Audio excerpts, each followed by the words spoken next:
Wei Cheng, you don't look so good. Are you having nightmares again? Yes, it's always the same one. I'm in the village again during the Wuku attack, surrounded by fire, death, and screams. And there stands a warrior in red armor and a white mask. Guan Li says that we are on the right path, and we'll be able to track him very soon, although he continues to elude us thus far. This clan is much more organized. According to the sparse reports, their leader acts more like a war chief than a pirate. I don't care what he's like. When we finally reach him, I will tear out his heart with my bare hands and feed it to the dogs. You need a distraction, and I happen to have some good news. You have learned much from me over the past few weeks, but it is time for you to see certain things that we teach only in South Shaolin. Let us go outside.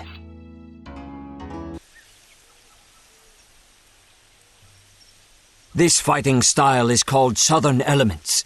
It allows you to use your chi to perform incredibly powerful hits. The first move is a round attack, which inflicts damage on every foe close enough to you.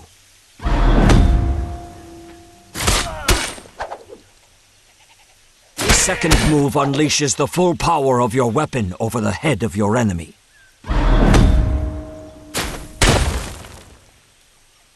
The third move throws your opponent into the air, canceling his attack and making him vulnerable to kicks. Now go ahead and try to use all of this in real combat.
the last ones. Time to go back.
not safe to leave the relic here, especially since I killed its protector.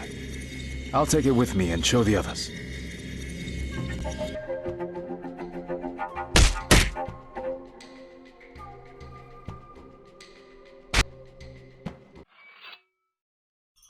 There was no horde, but we managed to find this object.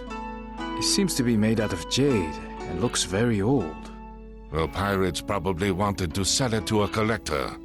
At the peak of the Wuku power, a huge number of holy relics from plundered temples ended up in the hands of the rich. It's definitely a serious item, since it was guarded by quite an aggressive ghost. Those Taoist priests love nothing more than summoning spirits and casting spells. Interesting. Shuanpai, can you find out anything about this temple and relic? I don't want to wake up one morning with some demon eating my eyeballs. I will try, but my collection of books is quite limited. I will let you know if I find anything.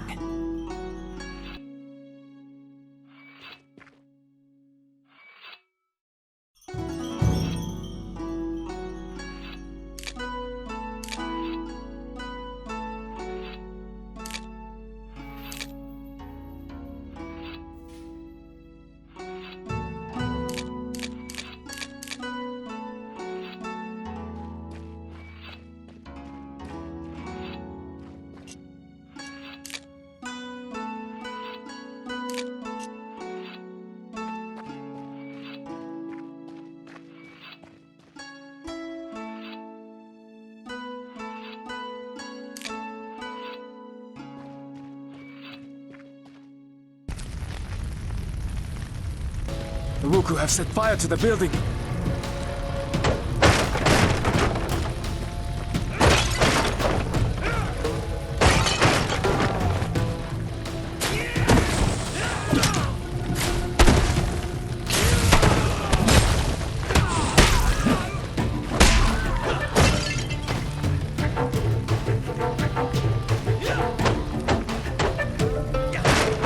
Are you okay?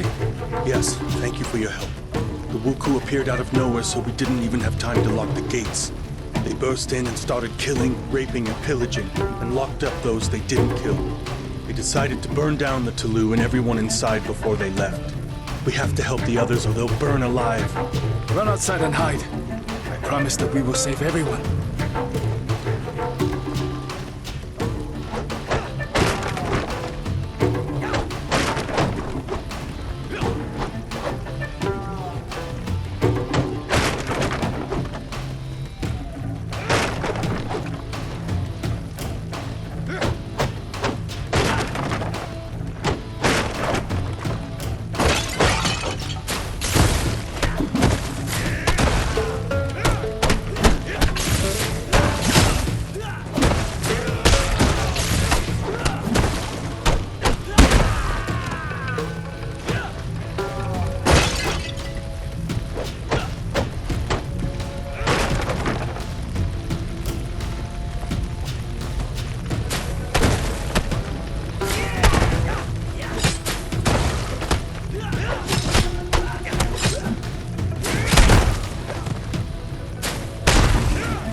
Listen up, everyone.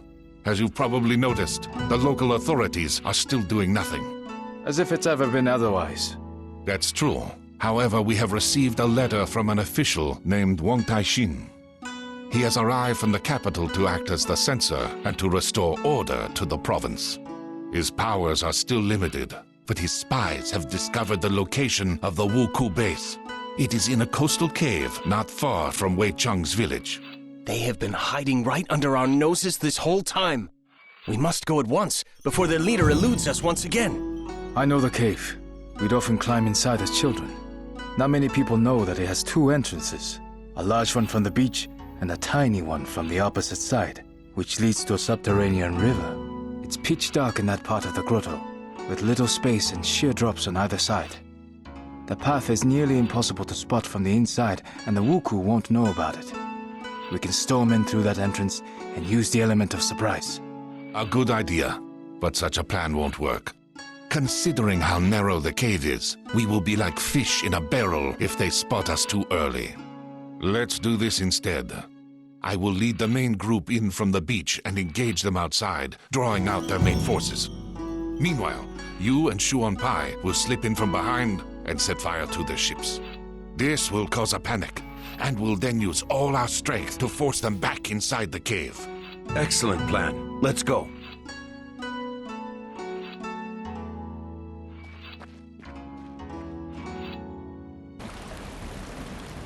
Xuanpai, are you alright? It appears that the pirates found out about this passage and set a trap in the water. The blade has gone straight into my stomach. Damn. I must call for help. Maybe the others haven't launched the attack yet. I'll be all right. You can do it.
bastard! You won't get away from me now! I was not going anywhere. Wait, you're a woman?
I am sorry for burning down your village. I had no choice. A few years ago, a bloodthirsty tyrant appeared in my homeland, who had decided to conquer the whole country. My father stood against him and fell by the walls of our castle, together with our whole clan. I wanted to launch myself at my foes and die for my family's honor. But I realized that if I died, so would the memory of our clan. I gathered a handful of samurai most loyal to my father and went into exile. I swore that one day I would restore our clan. A fascinating story, but what does it have to do with the murder of hundreds of people? Your deaths were supposed to pay Fudo for the resurrection of my clan. Forgive me, Father. I have failed.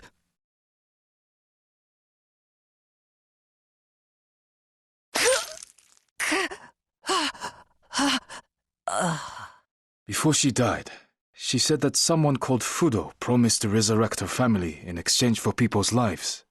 Fudo is a Japanese deity, believed to cast out demons with fire. I have never heard of people making sacrifices to him, especially human ones. Do you think we're dealing with a cult? I don't know yet, but something tells me that there is a person behind the name.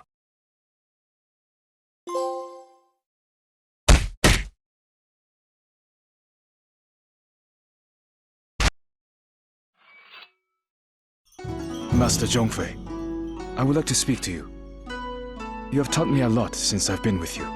How to move during a fight, how to strike, how to center my chi, how to breathe, and even how to fall correctly.